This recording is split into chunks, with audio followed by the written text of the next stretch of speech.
recording here. Well, congratulations. Tentatively, congratulations. How exciting was it to see the results when they first came out?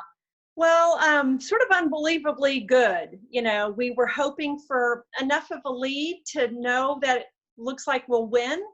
But I'm just really grateful to the voters, you know, for putting me in this position to be able to serve. I got to win in November. And I'm thankful for the process. I've learned a lot. It was so good to get to know the other candidates, Sherry and Shiloh and Belinda. You know, my hats off to a really good campaign. I thank them for that. Great.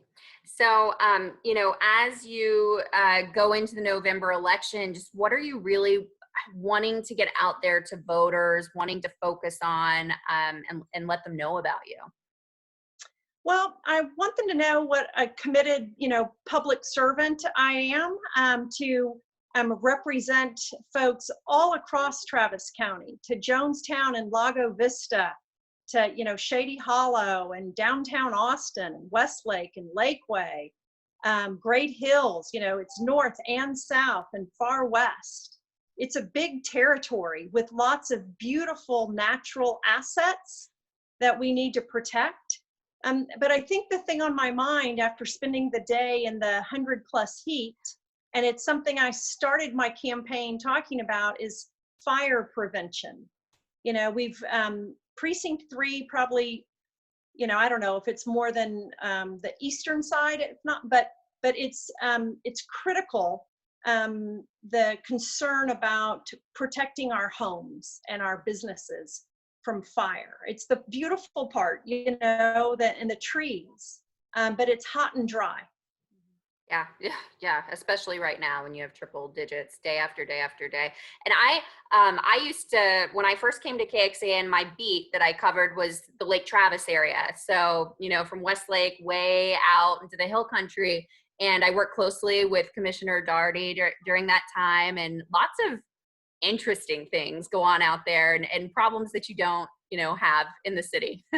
Yeah, you know, from rattlesnakes to, you know, dry canyons to lots of development. I mean, I think we know that all across Austin, but and you know, transportation's a big deal. Like, I mean, it's got the same issues, but there's lots of people and lots of territory.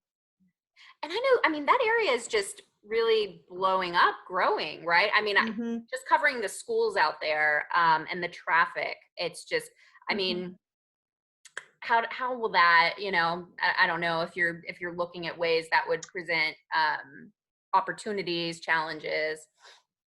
Yeah, well, I think it's a good opportunity because there's so much work to do. So there's plenty of interesting issues. And I'm excited about being the voice for the people. I'm a high energy person. I like collaboration. I don't mind getting a bunch of people in a room and hashing out the solution. And that's what this is going to take. We've got lots of jurisdictions, lots of elected officials, and we touch on, you know, 2 or 3, you know, bordering counties. And so lots of our issues are regional issues. You know, fire doesn't know to stop at the border, and traffic is coming through precinct 3 to get to, you know, downtown or wherever else they want to go in Austin. And so there's lots of need and opportunity to collaborate and coordinate, and that's sort of what I was born to do. So I'm excited about the chance to work hard. Yeah, and you have an impressive background too. Can you just tell me a little bit about your experience? Well, you know, I came to Austin in the early 80s to go to the University of Texas, and I was blessed with being able to also get a law degree and go to the LBJ School of Public Affairs, and really learn from some great professors, as well as Barbara Jordan herself, you know. And then my first job out of law school was working for the Senate Judiciary Committee when Joe Biden was the chairman of the committee. And so, you know, I've worked in Washington in my work here on affordable housing, and I was able to, you know, learn how to draw down state dollars and manage federal dollars. And I think that will serve our county well. that I've had those experiences at different levels of government. My husband and I met in law school, and we raised 3 children between here and DC, and those kids are graduates of Austin Independent School District, and we're very proud of the education they received. It served them well. And so, I think our experiences in Austin as a family help me relate to, families, and my husband's in the business community. We've got all these friends from, the University of Texas. And so that just sort of transcends. We go to a Lutheran church, we've done a lot of youth sports and scouts. You're well plugged in. So we've been very involved in my years of leadership in the nonprofit community, sort of grounded me in local government and business, because that's what supports nonprofits. Yeah, that's awesome. So great. Is there anything else you would like to get out there? Any message you would like to get out, or anything you would like to say, assuming we get the rest of the results and you win the runoff?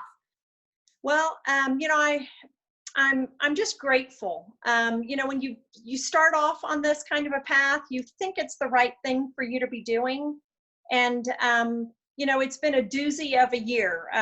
We've been through some personal things. And then, all of the changes the community's been through, it's a lot. But I'm excited about, not being a lone decision maker, but being able to harness the energy and commitment of the community to make the place better for all of us, a great place to grow up and grow old. Great. And thank you so much. And I'll look forward to working with you in the future, heading up to November and hopefully after. All right. Thank you. Thank I appreciate you. it. Congratulations. All righty. Bye-bye. Bye.